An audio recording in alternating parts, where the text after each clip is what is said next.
We have to remove a few panels to get access to this, and I'll show you how to do that. So you can just grab this out, it just pops out like so. Starting from this front edge here.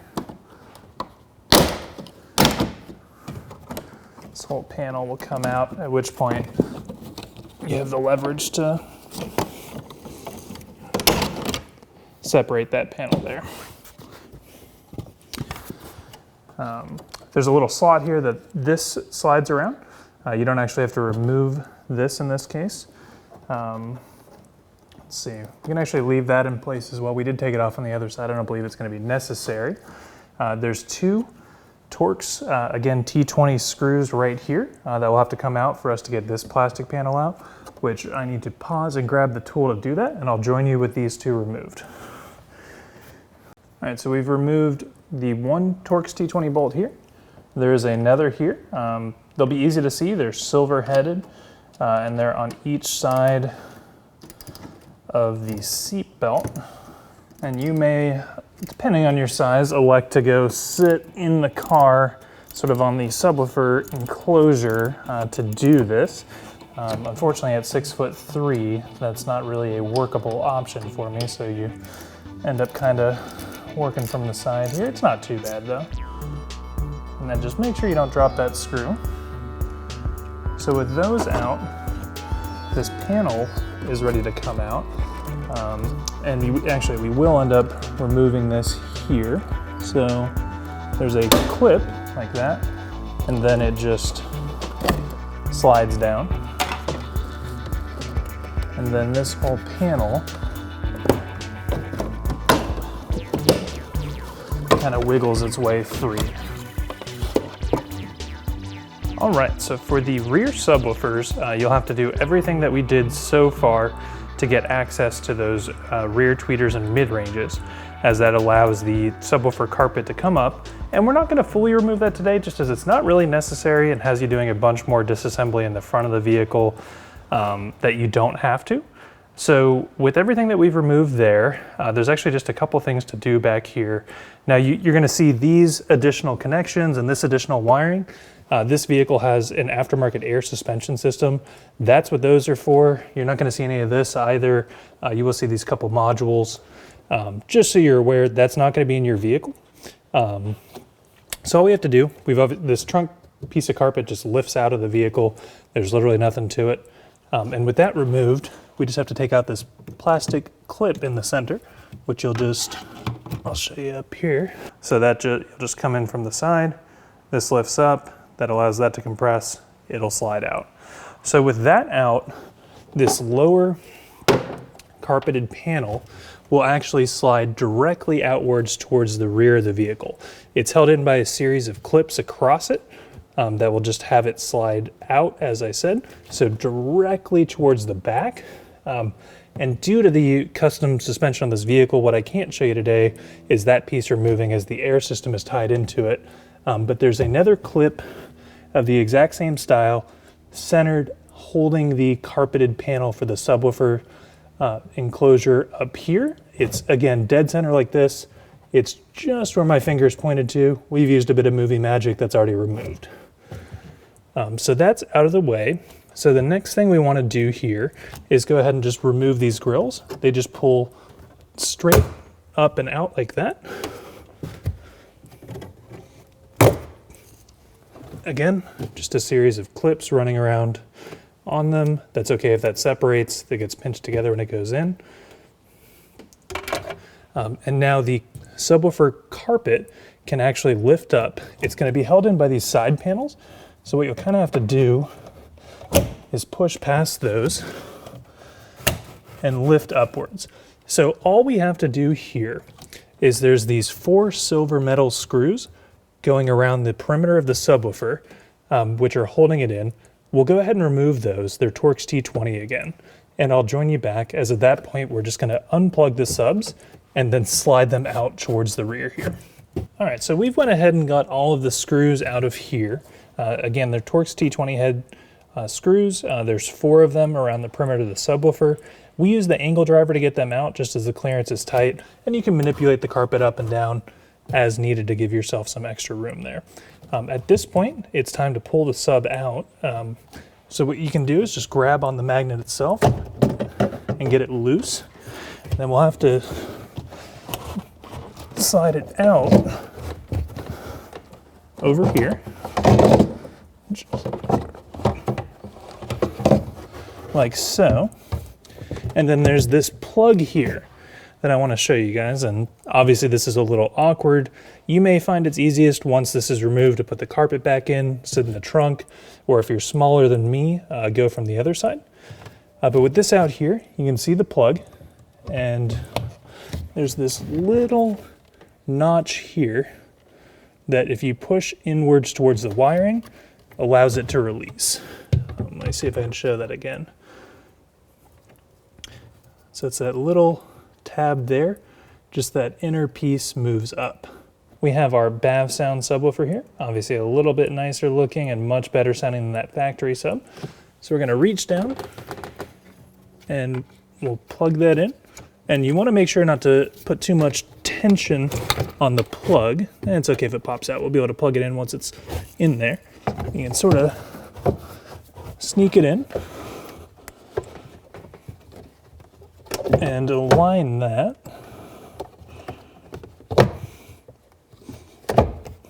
So that's seated. We need to get that plug in place. I'm not going to be able to show you this, of course, but it will be as simple as lining it up and plugging that down. So that is installed. Obviously, you're going to have to go around and tighten those screws down. You want to, again, get those nice and snug. You don't have to go crazy tight on them. And I'm going to join you back with those screws installed, and we can kind of talk about the few little things you have to do to wrap up the installation. All right, we have got our Ghost subwoofer in the car. We did that with our angle driver, which is included in our kits, where you may have a similar tool at home. You know, you can get in here, you can kind of, like I said, since this is loose, you could manipulate the carpet around. You're able to get on those screws and turn. So I did just want to briefly talk about the technique we're going to use while screwing that in, which is a star pattern. So we'll get all 4 screws in, and then you'll kind of go around across and then across again. So you'll get that so it's a bit more snug, come here, get it a bit more snug, over here, get it a bit more snug, and over here, and so on and so forth until they're tight. It should be about 3 to 4 rotations of that. The reason being is we have a gasket on the bottom, which we need to evenly compress. So you'll feel at a certain point there will be some additional tension, and then you'll feel it actually snug up to a stop. That's when you want to stop. These are thin bolts into plastic, so you don't have to put a crazy amount of torque to get it to that stopping point, but you will feel the difference. We've also plugged in the subwoofers at this point, and again, just to sample, not necessarily acoustically test, but just to make sure they're both firing. We've put the radio on, played some music, make sure that is all happy. So with all that done, it's time to finish the installation of the subwoofers. So the first thing to do, again, on your car, this panel will be out of place here. We can't remove that due to this air installation. That won't be present in your vehicle. So you'll just get the carpet sitting back down how it was prior, and you'll go ahead and replace the clip that's under here. So it's dead center behind this panel. It'll be super obvious for you on your vehicle. We're not going to do that here as we have a couple more things to wrap up, but with that in place, and that's going to go the same way as this plastic clip here, which I'll show you down here. Let me see if I can find a way where I'm not casting a shadow doing that. You'll have this sort of plunger pulled out, and you'll get it down into the hole. So all 4 prongs are in the hole, the plunger's out. You push down, that snap back in place. You did that here, you did that up here, you've pushed all the clips in, and that carpet is ready to be reinstalled. So with the grill, to pop it back on, if you look, and it's kind of hard to see, you'll actually notice there's 2 clips that are slightly closer together. Those will go towards the front of the vehicle, and the grill will just pop back down into place. So you'll do that on both sides, and then we can hop to the front or sort of front, more forward part of the vehicle to reinstall the side panels. In the initial video, we only had this partially removed. It's gonna make your life a lot easier to fully remove it. It's just held in by this series of clips, pulled directly outwards on that to remove it, and sit that off to the side, and that will make your life easier. We also need to remove this B-pillar cover. Right now, it's not attached to anything. It locks into one of these pieces, and all you do, you just slide downwards on it, set that out of the way. So, with those pieces out of the way, on this, you can see there's these series of tabs running around the outside that either lock into little holes that are in the carpet here, slide behind carpet over here, or latch into this lower plastic piece. There is, and it might be hard to see from the angle you guys are at, it'll be very obvious in person, there's a little slot for this guy here. I would recommend concentrating on having that line up first. That's the easiest one to miss and the hardest to fix after the fact. So if you start with that, it helps with the alignment of everything. You can see this little hook slides into the carpet here. These guys align in and it will just go like this. So again, I've got that piece lined up there. You'll have to manipulate this door gasket over here a little bit, just roll that over the plastic so it's not impeding you there. Get this, so you reach back, align these behind that carpet there. And it slides down into place. This is latched in, these have lined up. Oh, so that's not behind the carpet, but you can fix it just like so. And you are good to go. There is the two Torx T10 screws that you'll have, or excuse me, T20 screws that will go here and here. But before we do that, we're actually gonna go ahead and put this panel back in just so there's a little flex there. You'll see this metal sort of tab here.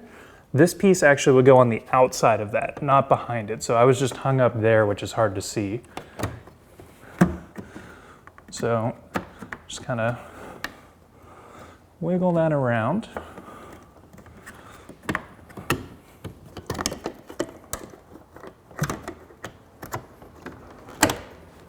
You'll feel it lock into place once it's aligned, and that clips into this piece here. And with all this done, it will be time to reinstall these two T20 screws.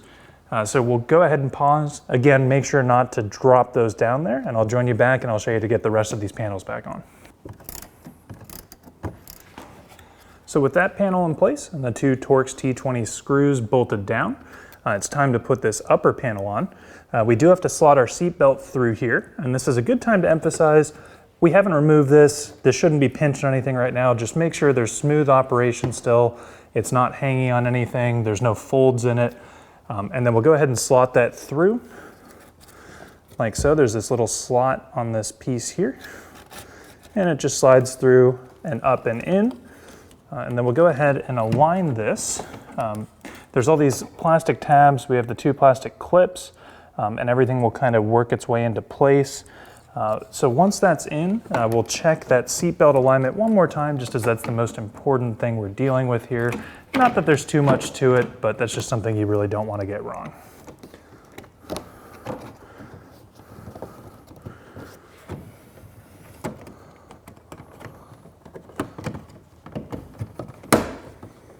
You'll feel things kind of start to snap into place here. There's these couple little clips up here around the seatbelt. And you'll actually notice there's these little gaps here. If you've made sure everything is lined up and snapped into place, that's actually going to be held in by this piece, and that helps align everything. So that's something we experienced on this car. You can see everything's aligned properly here. We've put the gasket back over it. It will get a little bit more firmly in place when we put this panel on, as it has some extra provisions. But you'll snap that back in. Again, check the seatbelt for smooth operation, that everything's clipped into place, and I'll show you how to get this final panel on. The final panel to put on is this C-pillar covering here. You can see there's this series of clips. There's the 4 plastic clips on the back. Make sure those are all in their slot and in good shape. And then we have the locking plastic tab down there. So what you can do, and you can do this from either side, just go ahead and before you apply any pressure, get everything lined up. You'll kind of feel it fall into place. Everything's roughly intact, and then you'll just have to put pressure onto it.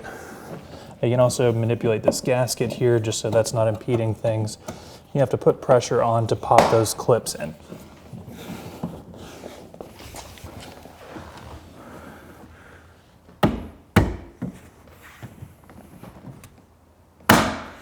Can take just a little whack there.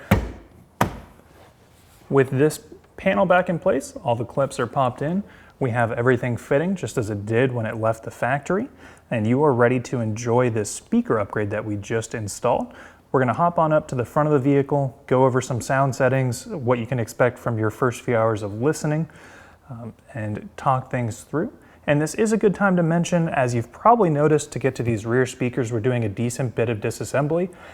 It's not hard per se, so if you do want to go back at a later date and do the subwoofer replacement or the amplifier upgrade, which is also under this panel, it is a good time to do it all at once. That may or may not work for you, but I did just want to mention, you're doing about 80% of the labor doing this speaker upgrade when you're doing, or you're 80% of the way to either the speaker or sub upgrade at that point as far as install goes. We'll see you at the front of the car.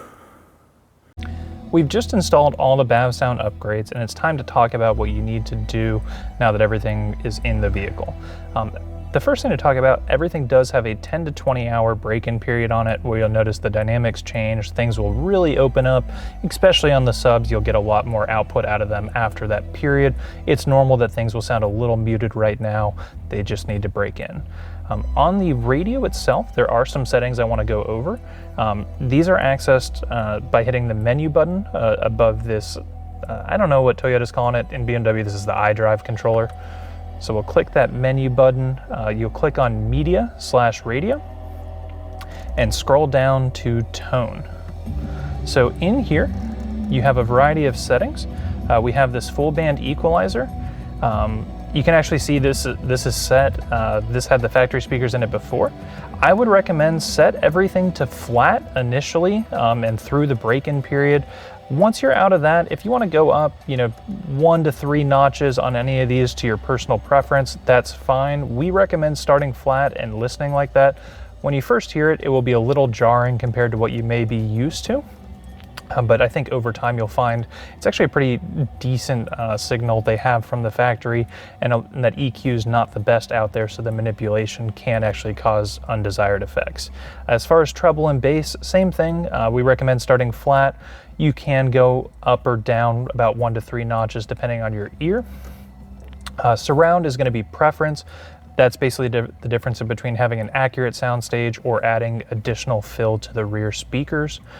In volume settings, we want the speed volume.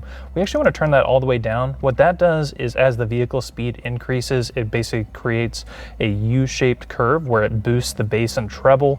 It's not really necessary. We recommend just turning up the volume manually as you go up.